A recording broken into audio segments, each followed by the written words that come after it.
என் பிள்ளை எங்க போனானே தெரியாம போயிருச்சேக்கா. யாருக்கா அவளை கடத்திருப்பாவ?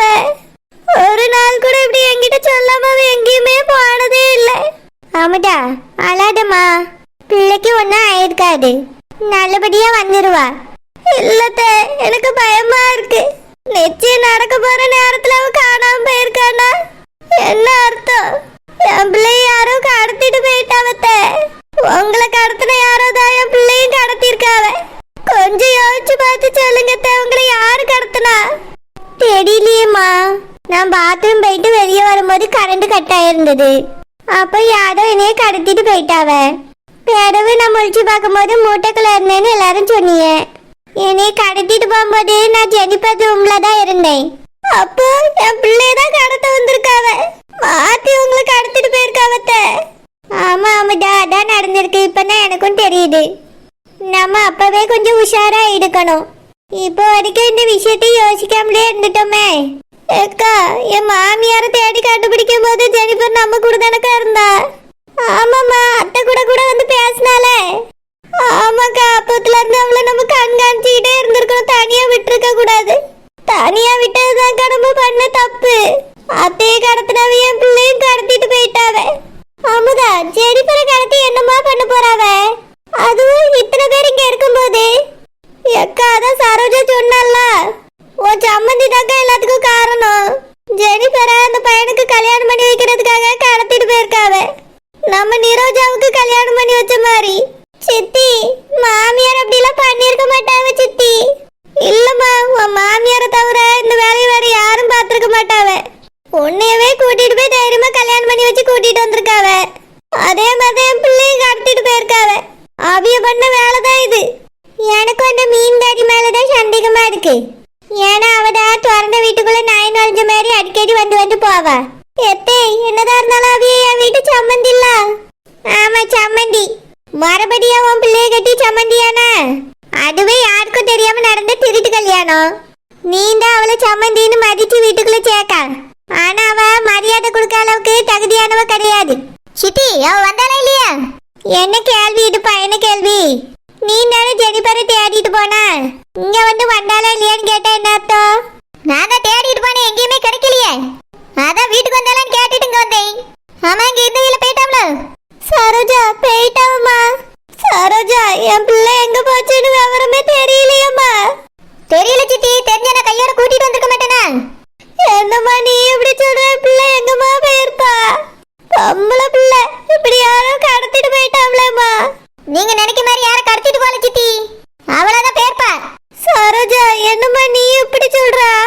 ஆமா சித்தி, விருப்பம் இல்லாத பிள்ளைய மீன்காரி இல்ல யார் வந்தாலும் கூட்டிட்டு போக முடியுமா? விருப்பம் இருக்கிறதுனால தான் ஓடி இருக்கா. ஏன் நிரோஜாவே அப்படிதான். இவளுக்கு மட்டும் விருப்பம் இல்லைன்னா அந்த மீன்காரி உள்ள நுழைஞ்சிருக்க முடியுமா?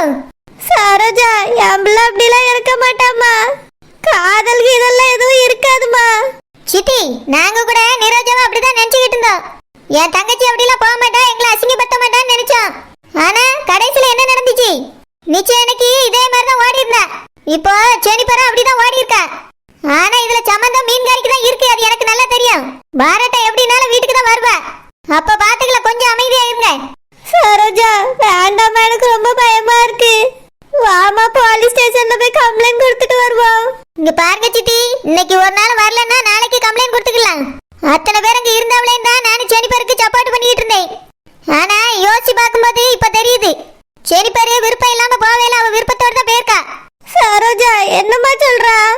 உண்மையதான் சொல்றேன் சித்தி. இவளுக்கு விருப்பம் இருந்ததுனால தான் அந்த மீன்காரி தட்டத்துக்கிட்ட ஆட்டிட்டு வந்து பொண்ணு கேட்க வந்திருக்கா. நம்ம தான் ஒண்ணும் தெரியாத பச்சை பிள்ளை மாதிரி இந்த வீட்டுக்குள்ள இருந்திருக்கோம். இப்பயாவது புரிஞ்சுக்கிறங்க, நிறைய பேர் சூச்சானியத்தோட தான் தெரிஞ்சிருக்காவ. இல்லம்மா, நீ என்ன சொன்னாலும் என்னால நம்ப முடியாது. என் பிள்ளைய பத்தி எனக்கு தெரியும். சித்தி, நீங்க நினைக்க மாதிரி எதுவும் இல்லைன்னா எனக்கு சந்தோஷம் தான். ஆனா அந்த சத்தியம்மா வந்து சொன்ன பத்தியில அதான் உண்மை. நான் சபையில நம்ம மானம் பெயரக்கூடாதுன்னு அந்த மீன்காரி பிடிச்சி ஏசிக்கிட்டு இருந்தேன். ஆனா ஜெனிபருக்கு இதுல சம்பந்தம் இருக்குன்னு அவங்க சொன்ன பத்தி தான் தெரிஞ்சிச்சு எனக்கு. இவ்வளவு நேரம் அவைய ஒரு துப்பு கூட கிடைக்கலன்னா என்ன அர்த்தம்? அவ அந்த பையன் கூட தான் போயிருக்கா. அமுதா, அழாத. ஆமாமா அமுதா, அழாதம்மா. பாவி மாமா, இப்படி பண்ணிட்டாளே. எங்க மான மரியாதைலாம் போச்சு. ஆமாடா, இப்படி உட்காந்து அழுதுட்டே இருக்காத, உடம்புக்கு ஏதாவது ஆயிட போகுது. அக்கா, என்ன உன்னால நான் கேட்டேன், என்னால நீ கேட்டா, நீ இப்போ உன் தங்கச்சி ஓடி இருக்கா. இது எல்லாத்துக்கும் காரணம் நீனும் உன் மாமியார் தான். அக்கா என் மாமியார் இப்படி எல்லாம் பண்ணிருக்க மாட்டாவுக்கா. அப்போ உன்னை கூட்டிட்டு போய் கல்யாணம் பண்ணி வச்சது உன் மாமியார் இல்லாம சாமியாரா? அந்த பேதி இருப்பா மீன் கறிக்கு தானே பேதி எடுத்திருந்து.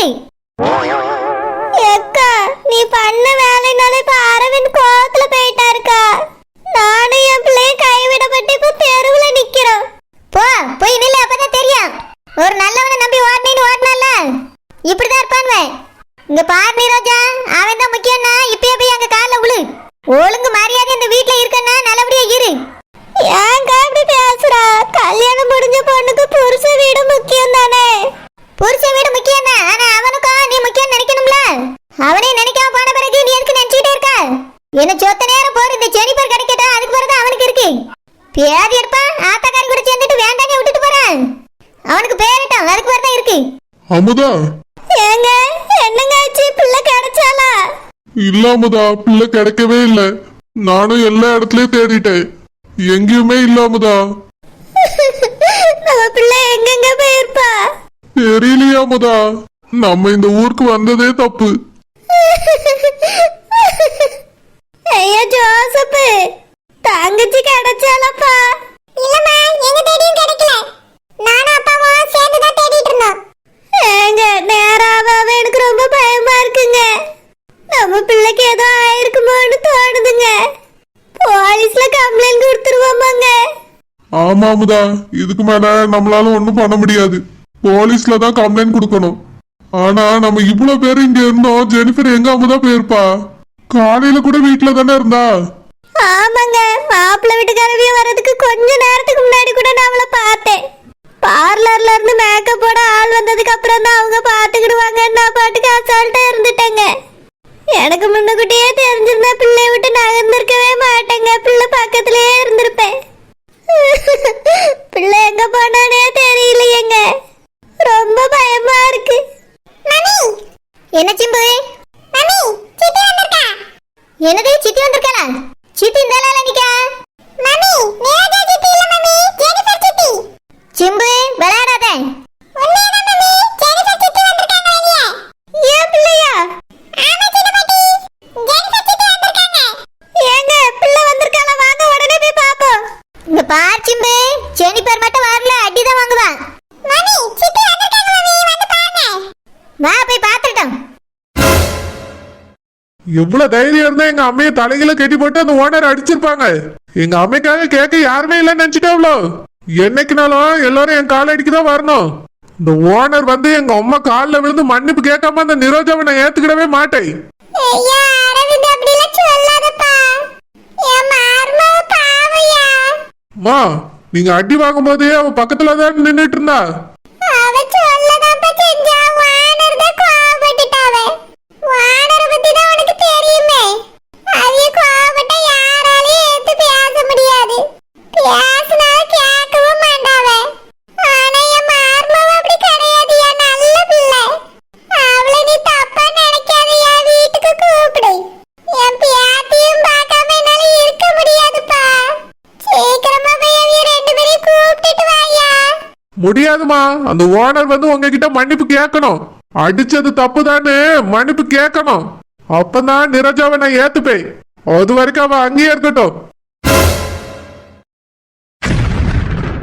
ஜெனிஃபர், என்ன இது? அம்மா, என்னை மன்னிச்சிருமா. என்ன? இங்க பாருங்க, என் வைஃப் அடிக்கிற வேலை எல்லாம் வச்சுக்காதீங்க. என்ன இவரு என் புருஷன்? நான் அவரை கல்யாணம் பண்ணிக்கிட்டேன். சித்தி, நான் அப்பவே சொன்னேனா இல்லையா? இவ இந்த மாதிரி வேலை தான் பாத்துருப்பேன்னு நான் சொல்லிக்கிட்டே தானே இருந்தேன். கரெக்டா நான் சொன்னது அப்படியே நடந்திருக்கு பாருங்க. இவளை நம்பி அந்த மாப்பிள்ளை வீட்டுக்கு நான் வாக்கு குட்ட மத்தியில அதான் நான் பண்ண தப்பு. பாவி மவளே, நாங்க உன்னைய சாதாரணமாவா வளர்த்தோம்? உனக்கு என்ன நாங்க குறைஞ்ச மாப்பிள்ளைய பார்த்தோம்? அவரு போலீஸ் ஆபீசர். அவரை விட்டுட்டு இவன் கூட ஓடி போயிருக்கியே, இவன் என்னத்துல கூடி போயிட்டான்? 5க்கும் 10க்கும் வண்டி ஓட்டிட்டு தெரியா?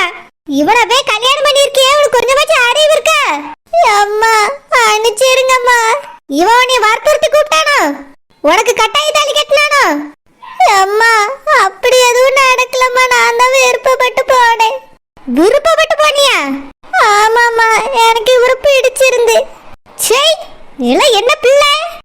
அவனை போய் காதலிச்சிருக்கியே, நான் மாப்பிள்ளை பார்க்கும்போது என்கிட்ட ஒரு வார்த்தை சொன்னியா? நான் சொன்னேன்ல எனக்கு கல்யாணத்துக்கு இஷ்டம் இல்லைன்னு. இஷ்டம் இல்லைன்னு சொன்னா இவன் உன் மனசுல இருக்கான்னு சொன்னியா? அம்மா, இவர் என் மனசுல இருந்ததுனால தான் நான் அப்படி சொன்னேன். நீங்க புரிஞ்சுப்பீங்கன்னு நினைச்சேன். சை, உன் வாயனால நீ அம்மான்னு கூப்பிடாத. நான் சொல்லியிருந்தா மட்டும் இவர் கூட நீ சேர்த்து வச்சிருப்பீங்களா? நீங்க கட்டி வைக்க மாட்டீங்கன்னு எனக்கு தெரியும். பிசாண்டி அத்தனை தடவை வந்து கேட்கும் போதே நீங்க ஒத்துக்கல. பிசாண்டி கேட்டாவ, நீ சொன்னியா? பிசாண்டி எங்களுக்காக தான் வந்து கேட்டாங்க. அவங்க கேட்டதுக்கு நீங்க ஒழுங்கான பதில் சொல்லலங்கிறதுனால தான் இவர் கூப்பிட்ட உடனே நான் போனேன். சை, வாய் மூடு. நான் வந்து உன்னை கேட்டனே இல்லையா அந்த பையனை லவ் பண்றியா இல்லையா நீ? நீ அப்ப என்ன சொன்ன சரி பாரு? இல்லன்னு சொன்னியா இல்லையா? உன் பேச்ச நம்பி தானே நான் அந்த பையனுக்கு வாக்கு கொடுத்தேன். இப்படி எங்களை தலைகுனிய வச்சிட்டியே. உன்னால என் தங்கச்சி செஞ்சல வெக்கமா இருக்கு. அக்கா, மன்னிச்சிருங்கக்கா. மன்னிக்கிறதா? உன்னை நான் இப்பவே அடிச்சு கொல்லணும். இந்த வாசல்ல மிதிக்க விட்டதே தப்பு. இங்க பாருங்க, என் ஒய்ஃபை இதுக்கு மேல அடிச்சீங்கன்னா நல்லா இருக்காது சொல்லிட்டேன். ஏய், என்னடா வைஃப்? அரை மணி நேரம் இருக்குமா தாலி கட்டி? போட்டுட்டு வந்து சூடாரோட தாலி கட்டி கூட்டிட்டு வந்துட்டா நீ ஒரு மாப்பிள்ளை. ஒரு சேலை எடுத்து கொடுக்க கூட வக்கீல உனக்கு கல்யாணம். இவ பண்ண வேலைக்கு இப்பவே இவள வெட்டிடலாம்னு வந்து ஆத்திரம். நீ ஜோசப், இப்படி வாடா. அப்பா அம்மா இருக்காங்க, அதெல்லாம் பாத்துப்பாங்க. நீ ஒண்ணு பண்ணாண்டா. என்ன வேலை பாத்துக்க பாருடா. சின்ன பொண்ணு நினைச்சிட்டு இருந்த இவள. ஓடி போய் கல்யாணம் முடிச்சிட்டு வந்து நிக்கிறா. சரிடா, அவங்க பேசிப்பாங்க, அப்படி தள்ளி வா. இல்லனா இவள இப்பவே வெட்டி போலி போட்டுறேன். இவளால உங்களுக்கு என்ன நாசிங்க? ஜோசப், பெரிய பெரிய வார்த்தைல பேசாதல. என்ன தப்பு செஞ்சிருந்தாலும் அவ தங்கச்சி, தள்ளி வா. அம்மா, என்னை மன்னிச்சிருங்கம்மா. சை, யார் நீ ஏன் கால்ல வந்து விழுகிறா? இனி உனக்கும் எங்களுக்கும் எந்த சம்பந்தமும் இல்லை. இதுக்கு மேல அப்பா இருக்காவ அம்மா இருக்காவன்னு இந்த பக்கம் வந்துடாத. அவன் தானே வேணும், அவன் தானே முக்கியம், அவன் கூட போனா அப்படியே பேரு. அம்மா, அப்படி சொல்லாதம்மா. சை, அம்மானு கூப்பிடாத என்னை. நாங்க முக்கியம் நினைச்சிருந்தா நீ இதை எங்ககிட்ட சொல்லியிருப்பா. எங்களை இப்படி அவமானப்படுத்தி இருக்க மாட்டா. உன்னையால நாங்க மட்டும் இல்ல, என் அக்கா குடும்பமும் அசிங்கப்பட்டு தெருவுல நிக்குது. அவ வீட்ல வச்சுதானே உனக்கு நிச்சயம் ஏற்பாடு பண்ணும். இப்படி எல்லாரையும் சேர்த்து வச்சு அசிங்கப்படுத்திட்டியே. பிள்ளையா நீலா? மன்னிச்சிருங்கம்மா. அப்பா, மன்னிச்சிருங்கப்பா. மன்னிப்பு கேட்டா எல்லாம் சரியாயிருமா? இனி என்னைய அப்பானே கூப்பிடாத. இனி எங்களுக்கு ஒரே ஒரு பிள்ளை தான், அது ஜோசப் மட்டும்தான். இன்னையோட உன்னைய நாங்க தலை முழுகிறோம். அமுதா, எதுக்கு இங்க நிக்கிறா? வா, உள்ள போவோம். இப்பவே கிளம்பு சென்னைக்கு. இதுக்கு மேல ஒரு நிமிஷம் கூட இங்க இருக்க கூடாது. இங்க இருந்தா நிம்மதியும் போயிரும், கண்ணவங்க மூஞ்ச பார்க்க வேண்டி இருக்கும். வா, போலாம். அப்பா, என்னை விட்டுட்டு போவாதீங்கப்பா. உன்னை விட்டுட்டு போக கூடாதா? நீ தான் எங்களை விட்டுட்டு போயிட்டல்ல. பிறவருக்கு இந்த அழுவ நாடகம். இவன் கூட போய் வாழ்க்கைனா என்ன, கஷ்டம்னா என்னன்னு அனுபவி. அப்பதான் உனக்கு எங்க அருமை என்னன்னு புரியும். இத்தனை நாள் மகாராணி மாதிரி வச்சிருந்தோம்ல, நீ செஞ்ச வேலைக்கு நீ குப்பை மேட்ல தான் போய் கிடக்கணும், போய் கடை. அப்பதான் பெத்தவி அருமை என்னன்னு உனக்கு புரியும். அமுதா, இவகிட்ட என்ன பேச்சு? கிளம்பு, இப்பவே சென்னைக்கு போவோம். ஜெனிஃபர், என்னம்மா நீ இப்படி பண்ணிட்டா? கொஞ்சம் யோசிச்சிருக்க கூடாதா? இப்படியாமா முட்டத்தனமான காரியத்தை பண்றது?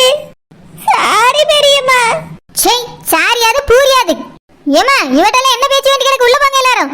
என் புழுக்க, இப்படி உம்மனா கொட்டை மாதிரி இருந்துட்டு இப்படி ஒரு வேலை பார்த்திருக்கே எதுக்கு? பாட்டி, எங்களை மன்னிச்சிருங்க பாட்டி. நீங்களாவது எங்களை ஆசீர்வாதம் பண்ணுங்க பாட்டி. ஆமா, பண்ணுவாவே. நீ பண்ண வேலைக்கு உனக்கு ஆசீர்வாதம் ஒண்ணுதான் குறைச்சலு. என்ன வேலை பார்த்து வச்சிருக்க பாத்தியல பாட்டி? ஆமா சரோஜா, இந்த புழுக்க இப்படி ஒரு காரியம் பண்ண நானும் நினைச்சு பார்க்கல. என்ன செய்ய, நடந்தது நடந்து போச்சு. கல்யாணம் முடிஞ்சு என் பேட்டி மாலையும் கழுத்துமா வந்திருக்கா பேரனோட.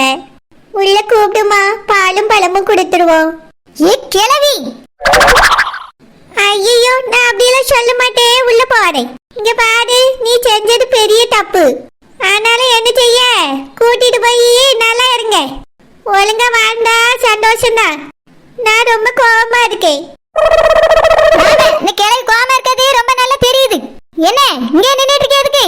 உள்ள சேர்த்துக்கணும்னு பாக்குறியா? இவ்வளவு நாள் இந்த வீட்டுக்குள்ள உனக்கு யாராவது என்ன கிடையாது. இவன் கூட எப்படி வாழியான்னு நாங்கள பார்க்கதான் போறோம். அந்த குடிமி நிலைமை தான் உனக்கு. எங்கேயாவது கூடார அடிச்சு கொண்டு போய் வைப்பா, இருப்பா. இதுக்கு மேல கண்ணு முன்னாடி ஒரு நிமிஷம் நிக்க கூடாது. இங்க இருந்து போனே. ஜெனி, வா போலாம். ரெண்டு உருப்படாம போய் பிச்சை தான் எடுக்க போகுது.